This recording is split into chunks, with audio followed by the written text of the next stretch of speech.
Okay, I want to talk about the idea of maximally great being.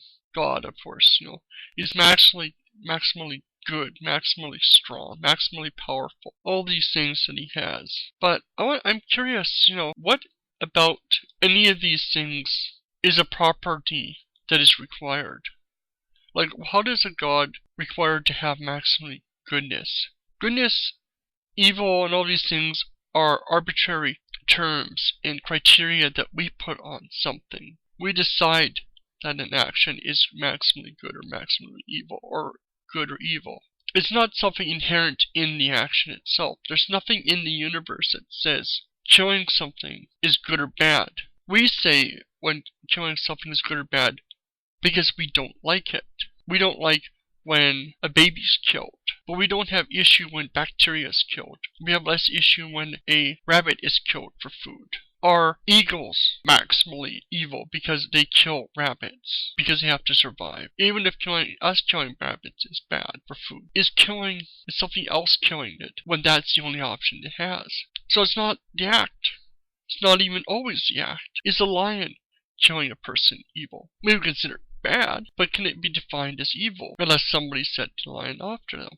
And since all these things are arbitrary, how would something come into existence, or always exist, whatever, with a maximally great thing that is sort of an arbitrary thing?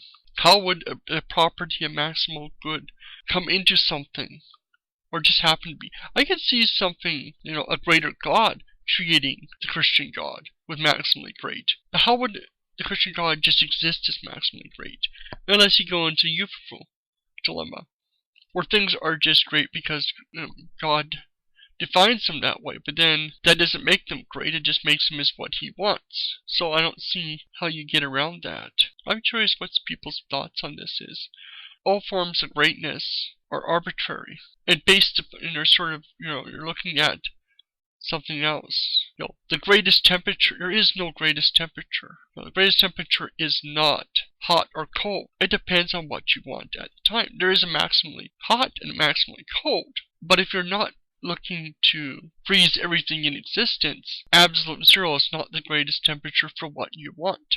If you're not trying to make everything into plasma or whatever else, maximally hot is not the greatest thing either. So just how can a God exist unless everything is defined by him, and then you're just stuck to whatever his whims are, because there's nothing that would require what he considers maximally great to actually be maximally great. There is no part of goodness that would ever form in something or be something.